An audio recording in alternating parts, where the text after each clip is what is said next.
sentiments ninyo about the perceived attack or threat to SMNI and to Philippine media in general? Una-una, gusto ko linawin, wala po akong kinalaman doon sa hiwalayan yung kapitan. Wala po akong kinalaman doon. Okay. So, third party, dito po sa issue na to, na pinag-usapan natin, yung tungkol po sa ginagawang investigasyon sa SMNI, sana hindi dapat ganito po mangyari ito dahil nakikita natin na hindi naman talaga yung target talaga, hindi naman yung violation na sinasabi nila dito sa sitwasyon po ng SMNI. Nakikita natin na talagang nangingibabaw dito yung politika.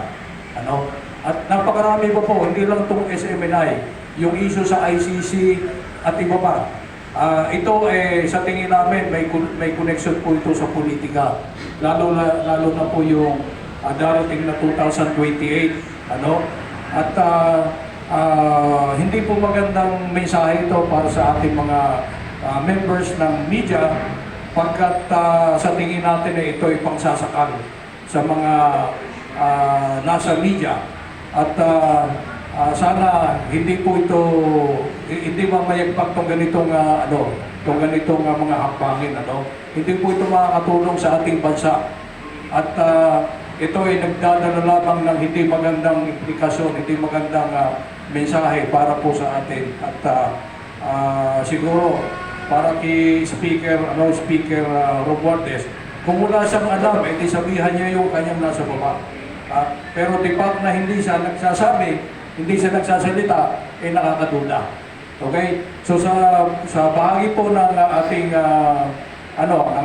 Citizens Crime Watch, yung pong ating pakikipaglaban sa krimen, tayo po ay magpapatuloy at lalo natin paigtingin.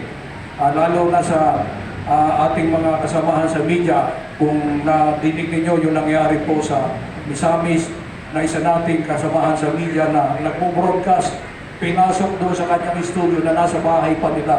So gano'n na po ang sitwasyon natin ngayon. Talagang nakakatakot. At tayo naman, meron tayo kanya-kanyang programa sa radyo, sa telebisyon, at tayo ay nagsusulat sa dyaryo.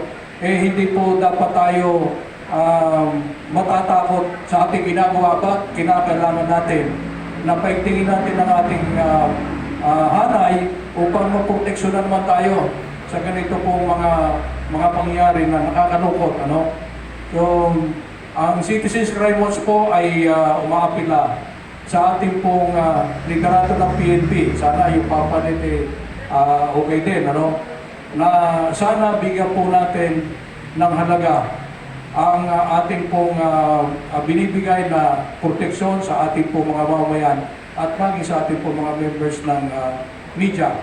Kami po ay hindi hihinto kahit pa anong mga pananakot, ano pa yung mga nangyayari sa atin. Hindi po hihinto ang Citizens Crime Watch. Sa loob po ng dekada na, tayo ay magpapatuloy sa ating pong ginagawa. At siyempre, dapat kasama po natin dyan ang ating mga members ng media. Pagkat napakalaking bagay po, napakalaking papel ng media para po manabanan natin ang krimen at ang lahat pong mga nangyayari sa atin na hindi natin nais. Yung ating pong laban sa krimen, laban natin sa korupsyon, at laban po natin sa kahirapan, ipagpapatuloy po natin yan.